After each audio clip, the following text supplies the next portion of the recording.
Hey guys, Yankee Jeff here, and I do appreciate you guys tuning into my recovery and codependency channel for enablers like myself. Call to action tonight. Thank you for all tuning in. Like, subscribe, the whole thing like that. Let's get into that. Before we get to that, let's talk about something very important. Something that's a call to action must be made. We have got to do a better job, America. We have to do a better job. I'm going to give you guys some statistics on fentanyl overdoses this year. They're anticipating fentanyl overdoses this year to be approximately 97,000 people. 97,000 people will lose their life due to fentanyl overdoses. Not hyperbole, not something that we should be proud of, not a record that everyone would have thought that America would accomplish and not do something about, but we have nothing about it. Something else, 55%, according to all law enforcement records, 55% of all the pills on the street for sale, in other words, not from prescriptions, not prescribed by your doctor, 55% of all the pills on the street are fake, are fraudulent, are phony, are counterfeit. So you think you're buying oxycodone from the guy on the street corner. It's not. And 93% of that contains fentanyl. So 93% of all the fake pills on the street, and that's over half, contain fentanyl. What does that mean? What does that mean? Well, that means you're buying poison. You're buying rat poison. You're buying something that can. Think about this. Police officers didn't start using gloves, rubber gloves, to put their hands on suspects until the fentanyl outbreak 10 years ago or so. This is because just touching this stuff will put you in the hospital, could kill you. Just touching it, breathing it will put you in the hospital, could kill you.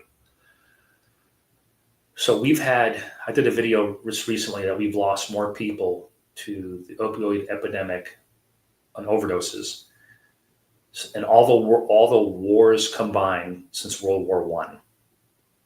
We've lost more people to opioid deaths. This has to be a call to action.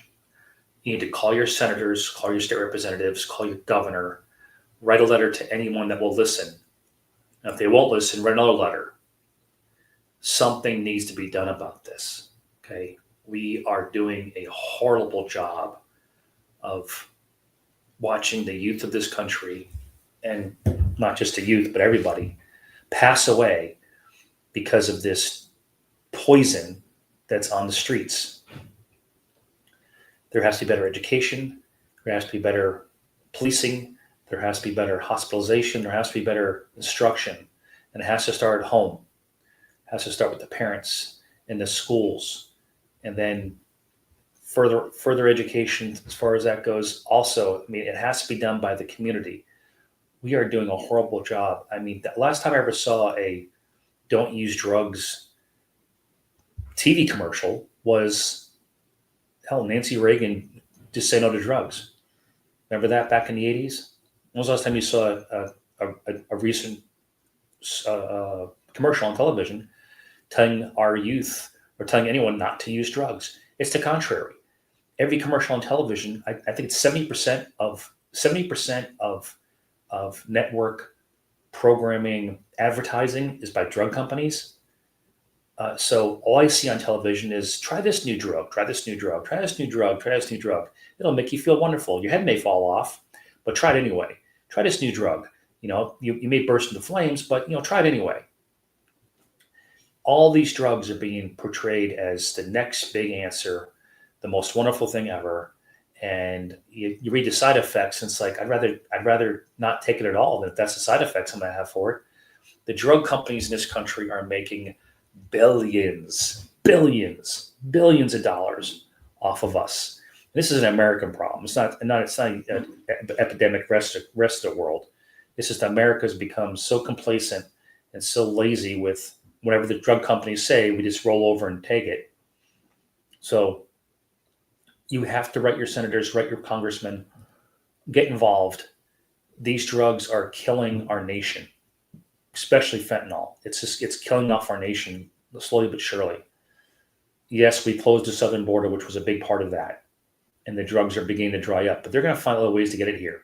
They'll go through Canada. They're using submarines now. They'll airdrop it. I mean, just because you make something illegal does not mean it's going to stop, right?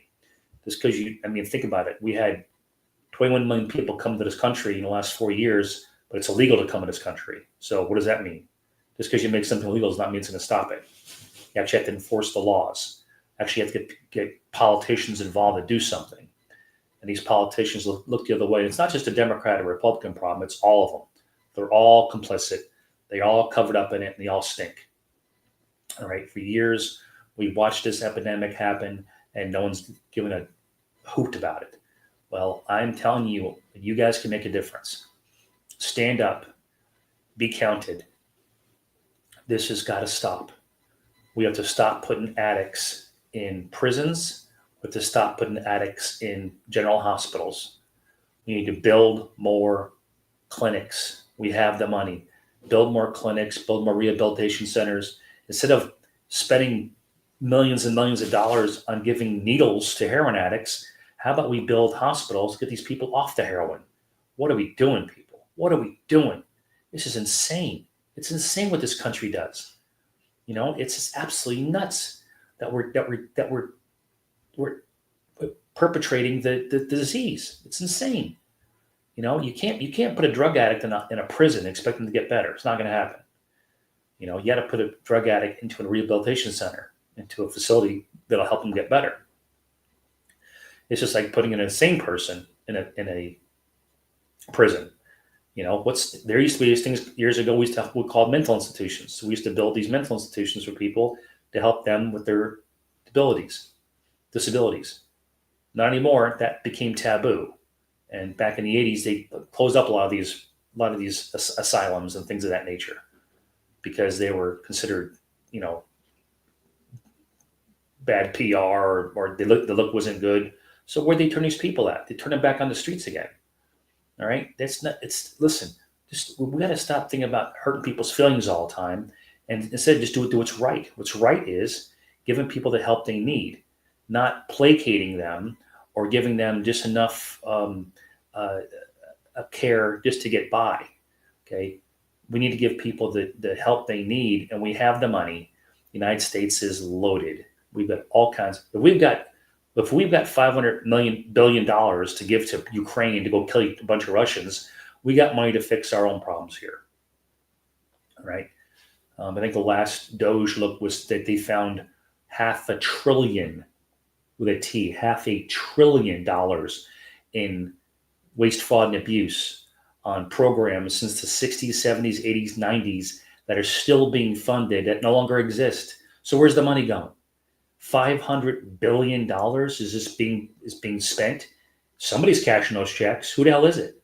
You know, if we did a better job in this country of watching our finances, we could be a lot better off. You know, the richest country in this world, but we could be even richer if we took our money. Now, being the richest country in the world does not mean that we're the most just. If we're sending it down the sewer because no one's watching it, take that money and give it back to the people that need it. Build the prisons, build the insane asylums, and please build the rehabilitation centers.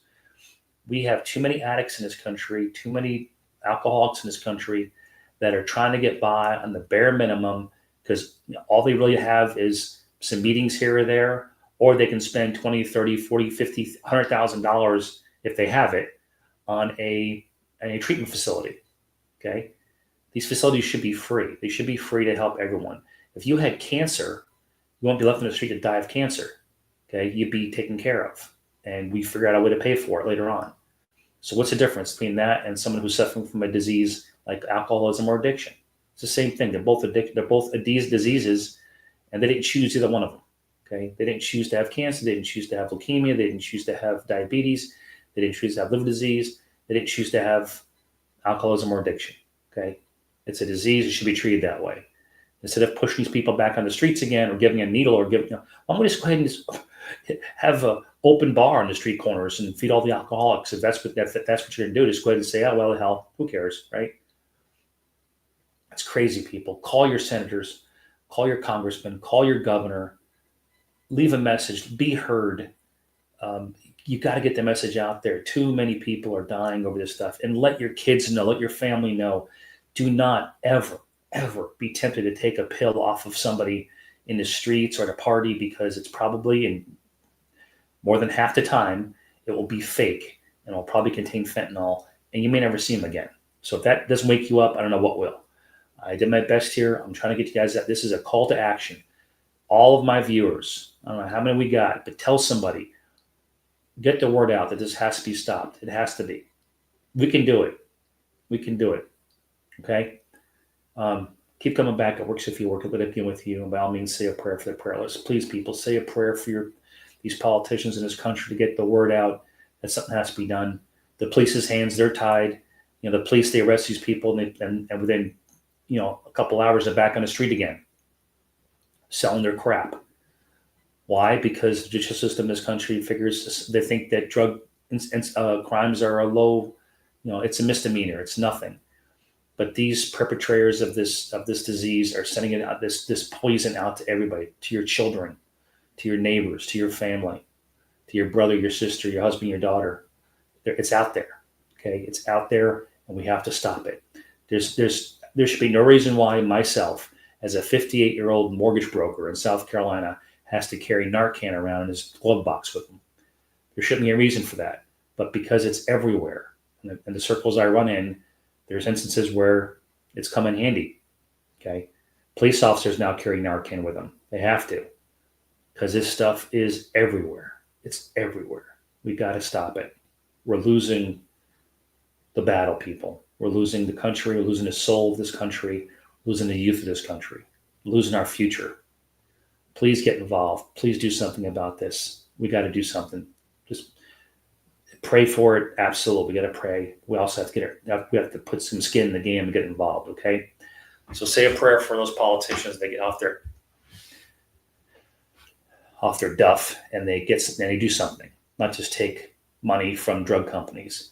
And drug companies, may you go to HE double hockey sticks. You are disgusting. You thought we would have learned our lesson back with the whole COVID stuff, but now we're talking about, just making these drugs like it's going out of style because you're getting paid by the insurance companies, who also are complicit. Don't get me started. Love you guys. Have a great weekend. Talk to you soon. And by all means, keep coming back. God bless you.